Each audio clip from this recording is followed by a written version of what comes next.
tarde, boa noite, pessoal. Dependendo da hora que você está vendo esse vídeo, tenho certeza que você vai gostar muito dele. Eu vou falar sobre subestações elétricas. Meu nome é Paulo Pierre e roda a vinheta.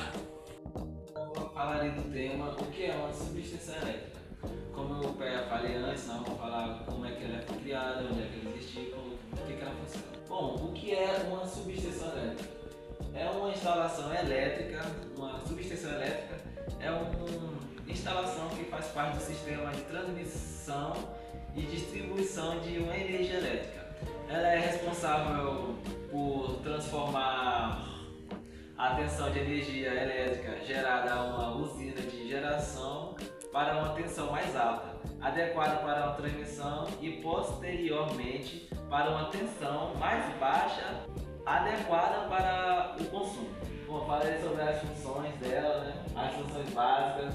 As funções subestação elétrica têm várias funções importantes, incluindo transformação de tensão, manobra, proteção e entre outros. Vou falar de transformação. Pode transformar a tensão em energia elétrica gerada em uma usina de geração para uma tensão mais alta, adequada para a transmissão. Transmissão de energia. Transmitir energia elétrica para outras subestações ou para os consumidores finais. Distribuição de energia, que é um dos temas. Distribuição de energia elétrica para os consumidores finais, como resistência, comércios e indústrias. E por último, a proteção pode detectar e isolar defeitos, proteger o sistema de energia elétrica contra falhas e sobrecargas. Falando agora sobre localização no cérebro.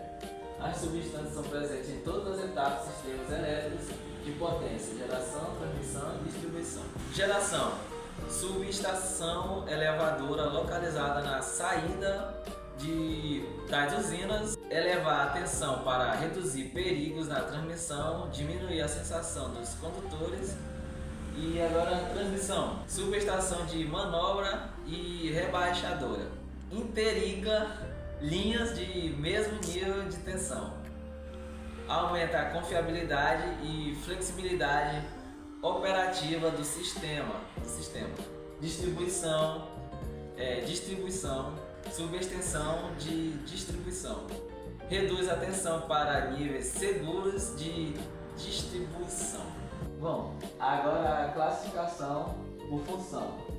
Tem a subestação elevadora, a subestação abaixadora e a subestação de manobra. A classificação por função se refere ao papel de subestação desempenha no sistema elétrico de potência. As principais funções são subestação elevadora, que eleva a tensão de energia elétrica gerada com uma tensão mais alta, adequada para uma transmissão. Isso reduz as perdas de energia durante a transmissão e permite que a energia seja transportada por longas distâncias. Subestação abaixadora reduz a tensão de energia elétrica transmitida para uma tensão mais baixa, adequada para a distribuição. Isso é necessário para garantir a segurança dos consumidores e para atender às necessidades específicas da tensão dos equipamentos elétricos. E agora a subestação manobra. A subestação manobra, ela interliga linhas do mesmo nível de tensão, permitindo que a energia seja transferida de uma linha para outra. Isso aumenta a confiabilidade e a flexibilidade operativa do sistema, permitindo que as linhas sejam mantidas ou reparadas sem afetar o funcionamento de energia. Bom, para dar um exemplo, tem aqui uma classificação por nível de tensão. Tem a média tensão, que mede 1 kV até 69 kV, tipicamente 13 kV ou 34,5 kV na distribuição primária. E tem ali a alta tensão, que vai até de 69 kV até 230 kV, comuns em rede de subestação e distribuição regional. Temos aqui agora a extra alta tensão, que tensões acima de 230 kV até 765 kV, utilizadas no Sistema Interligado Nacional para de grandes blocos de energia. E temos aqui a ultratensão UAT, tensões de acima de 765 kV, exemplo é 800 kV CC, 1000 kV CA, usados para transmissões continentais com perdas mínimas. Começando para a próxima página, o que é instalação ao tempo AIS? Bom, as AIS é as subestações elétricas em que o isolamento entre os componentes de juntores feito pelo próprio ar atmosférico, isso significa que todos os equipamentos ficam céu aberto, ocupando uma área relativamente grande. As características principais é que a grande área de terreno, custo de implementação menor, facilidade de visualização dos componentes, manutenção mais frequente, como poluição e corrosão. Bom, características principais: isolamento pelo ar. Isolamento pelo ar, primeira característica, né? O ar é usado como meio isolante entre as fases e entre a fase interna. Por isso, os equipamentos precisam ficar bem espaçados para evitar os desgastes, as descargas elétricas. Custos mais baixos. Comparadas às subestações isoladas locais, as AIS geralmente são mais baratas de construir, mais simples de expandir e de manutenção mais fácil. Manutenção e operação. A visualização dos componentes é fácil, pois estão expostos. A manutenção é mais frequente devido a poeira e poluição. Além dos AIS, temos aqui agora a instalação blindada GIS. Bom, uma instalação GIS é uma subestação em que todos os componentes são organizados como barras, disjuntores, seccionadoras e contatos. Ficam dentro de óvulos metálicos preenchidos com gás SF, isofluoreto e esofre sob pressão. Esse gás possui altíssima rigidez dielétrica, muito maior que a do ar, o que permite isolar tensões muito altas em espaços extremamente reduzidos, tornar a instalação muito compacta, reduzir falhas causadas por poluição, poeira, umidade e clima. Por que a SF? É uma das melhores isolantes elétricos conhecidos. Ele oferece rigidez dielétrica 3 vezes maior que a do ar. Excelente capacidade de extingir de arco elétrico, estabilidade química e térmica, segurança não é inflável, por isso é possível colocar componentes muito próximos uns dos outros. Comparativo do AIS e do GIS. Aqui temos a tabela, como o senhor pode ver, né? Os critérios, o AIS aqui convencional e GIS blindado a gás. Espaço físico. A do AIS que é convencional, grande demanda de área, e o GIS aqui, ó, muito compacta. Essa é a diferença entre o espaço físico deles. Custo inicial do AIS é menor, o custo inicial, pois é melhor usar aí no início. E do GIS aqui é o elevado equipamentos caros. Como eu falei no outro lá, página, o GIS é bem caro no começo. Impacto ambiental, visual maior, o AIS, e o GIS tem visual reduzido, pode ser indoor. Critério manutenção do AIS, frequente, limpeza e pintura. E do GIS reduzida ambiente selado. E outro critério é confiabilidade. É bem boa a do AIS e do GIS é altíssima. Temos aqui dos principais componentes da subestação, né? Para funcionamento seguro e eficiente, uma subestação é composta por diversos equipamentos. Transformador de força, a chave de seccionadoras, para-raios, barramentos, disjuntores, TC e TPs, instrumentação, ralés de proteção e serviços auxiliares, como baterias. Pulando para a próxima página, temos os transformadores de força. O coração da subextensão. O coração da subextensão elétrica é o transformador, pois ele é equipamento central, adapta aos níveis de tensão elevada ou rebaixada. Para que a energia possa ser distribuída de uma forma eficiente e segura para residências industriais, sendo essencial para a estabilidade e fornecimento de energia. Além do transformador, outros componentes vitais incluem disjuntores, interruptores de proteção, barramentos, sistemas de proteção e controle, o cérebro com ralés e controladores, e seccionadores, que atuam em conjunto para gerenciar e proteger toda a rede. As suas partes principais são o núcleo, aeromédios tanque, buchas e sistemas de refrigeração. Óleo isolante serve para isolamento elétrico e de dissipação de calor. E por último, como comutador, regular a tensão e ajustando o número de espiras sob cargas. Disjuntores de circuito Brex, ou melhor dizendo, disjuntor de subextração. É um dispositivo de proteção e manobra essencial para sistemas elétricos de alta tensão, circuito Brex, ou melhor dizendo, disjuntor de subextração. É um dispositivo de proteção e manobra essencial para sistemas elétricos de alta tensão, que interrompe o fluxo de corrente em caso de falhas como curto-circuitos, e sua função principal é isolar seções defeituosas de rede para enviar a propagação de problemas, garantindo a segurança e a confiabilidade do funcionamento de energias relés. São usados para detectar as falhas e acionar o disjuntor automaticamente. Meios de extinção de cargas. FS6, gás, mais comum em alta tensão, excelente propriedade extintora. Vácuo, comum em média tensão, até 36 kV. Óleo, tecnologia antiga em desuso devido a risco de expansão e manutenção. Bom, as chaves seccionadoras, né, as principais chaves importantes, são a função de segurança, garantir uma distância de isolamento visível para que as equipes de manutenção possam trabalhar com segurança, e operação, né, que é junto com a função de segurança, normalmente operadas a vazio, sem carga, pois não possuem capacidade de extingir o arco elétrico e devem ser abertas após o disjuntor e fechadas antes deles, para causar melhor a segurança. Também temos os transformadores de instrumento. Reduzem as grandezas elétricas de alta tensão para níveis mais seguros e padronizados para a leitura. Transformador de potencial TP, mais abreviado como TP, conectado em paralelo. Reduz a tensão, uns exemplos, 230 kV para 115 kV. Alimenta os voltímetros e bobinas de tensão dos relés. Transformador de correntes, TC, abreviando para TC.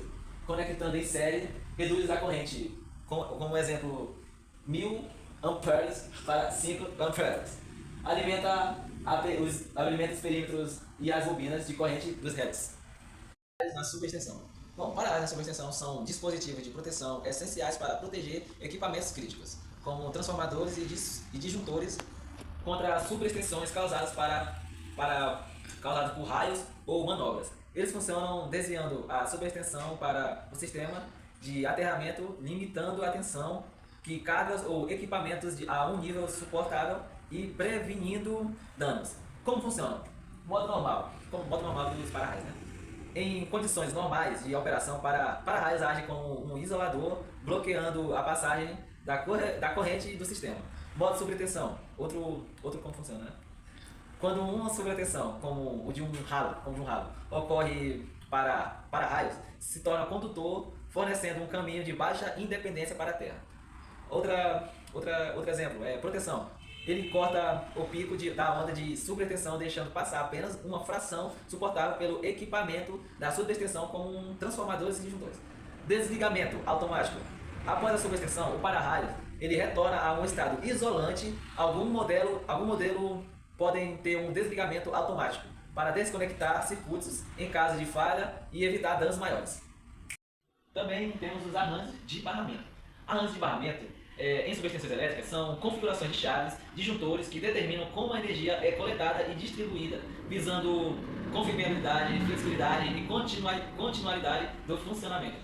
Os tipos variam do simples, barra simples, complexo, barra dupla, disjuntor e meio, anel, principal e transferência, permitindo que a falha ou manutenção em um componente afete dentro da subestação elétrica. São configurações de chaves e disjuntores que determinam como a energia é coletada, distribuída, visando confiabilidade e flexibilidade e continuidade do fornecimento. Os tipos variam de simples, barra simples, complexo, dupla, disjuntor e meio, anel principal e transferência, permitindo que as falhas ou manutenção em um componente afetam minimamente o sistema, com o disjuntor e meio sendo ideal para a alta confiabilidade e o barramento duplo, oferecendo redundância operacional. Falei aqui, as configurações de barramentos definem barra simples, né? Como eu falei, mais econômico, porém qualquer falha na barra desliga toda a subestação, manutenção bem difícil.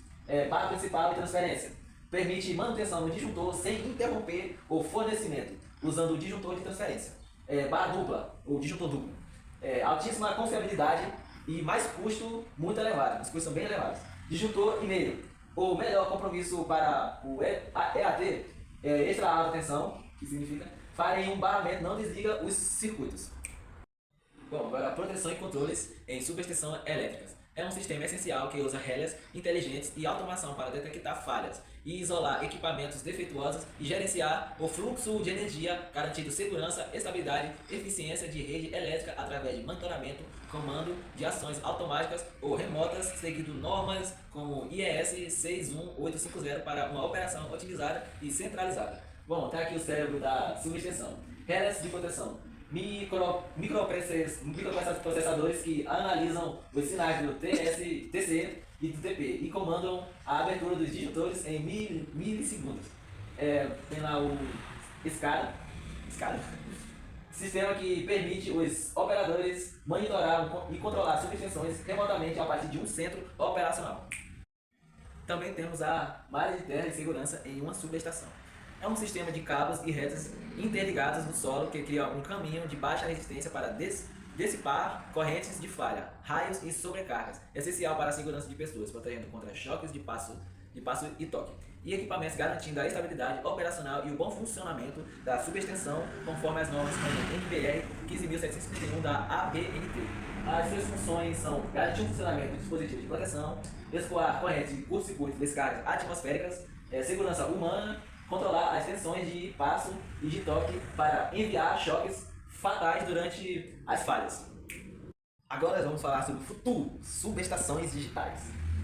Uma subestação digital é uma evolução das subestações elétricas tradicionais que digitaliza sinais analógicos substituindo cabos de cobre por uma fibra ótica para comunicação, usando tecnologia como o padrão IS 61850 para integrar proteção, automação e controle, resultando em maior eficiência, segurança e economia de espaço e instalação mais rápida, além de facilitar a integração de fontes renováveis e manutenção preditiva.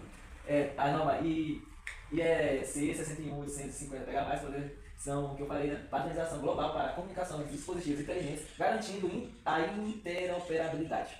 Fibra ótica, substituição de toneladas de cabos de cobre para fibra ótica, menor custo, maior segurança e imunidade eletromagnética. Digitalização, uso de TC e TP óticos digitais e análise de Big Data para manutenção preditiva e avançada. Concluindo meu trabalho, professor, agora sobre as subestações elétricas, elas representam a evolução de tecnologia crucial para as redes elétricas, inteligentes, otimizando a distribuição de segurança e eficiência energética através de digitalização e automação de cibersegurança, permitindo melhor a gestão de ativos, integração de renováveis e respostas rápidas a falhas, sendo essenciais para o futuro e a infraestrutura energética. Nós viemos aqui para mostrar a subestação a vocês, mas antes de tudo, aí vai um alerta. Independente da ocasião, entrar neste tipo de ambiente é bem complicado. São necessárias várias autorizações e muitos cuidados precisam ser tomados, pois os níveis de tensão são altíssimos e oferecem muitos riscos. Mesmo sendo uma subestação abrigada, onde tudo parece apenas um prédio, os componentes que tem nela já são suficientes para causar acidente, principalmente pelos campos elétricos e magnéticos que são gerados. Escuta só o ruído provocado por esses campos. Para garantir a integridade física das pessoas que transitam por essas áreas de risco, é fundamental obedecer aos procedimentos de segurança. Então, antes de entrar, fizemos uma análise do que poderia nos oferecer perigo, recebemos diversas orientações de segurança e assinamos tanto os termos de responsabilidade quanto os da análise de risco. Gente, alguns dos procedimentos de segurança foram retirar qualquer objeto metálico do corpo, usar equipamentos de proteção individual, não tocar em superfícies, equipamentos e carcaças metálicas, respeitar as delimitações da zona de risco controlada e livre. Tudo isso é só a ponta do iceberg. Tem muitas medidas de segurança. É coisa séria mesmo. Só essa primeira etapa da visita demorou mais de 1 hora, até que finalmente conseguimos entrar. Esta é uma subestação chamada de GIS, que é a sigla em inglês para Subestação Isolada a Gás. Ou seja, ela tem um conjunto de equipamentos acoplados que são isolados a gás. Você não entendeu errado. O gás que ela usa tem uma alta rigidez dielétrica, ou seja, é um excelente isolante. Com esse efeito, temos vários benefícios, como a sua durabilidade, que é maior, a sua cobertura, que protege contra o mau tempo, uma maior confiabilidade com baixo custo de manutenção e a possibilidade dos vários dispositivos e condutores ficarem bem pertinhos, tornando essa subestação menor em relação às outras. Para você ter ideia, olha o tamanho dela comparado com uma aberta. Enquanto que a aberta precisa de uma área gigante, boa parte da subestação GIS cabe em um galpão como esse. Aí tem as linhas de entrada e saída, disjuntores, transformadores, chaves de aferição, religadores, relés e por aí vai.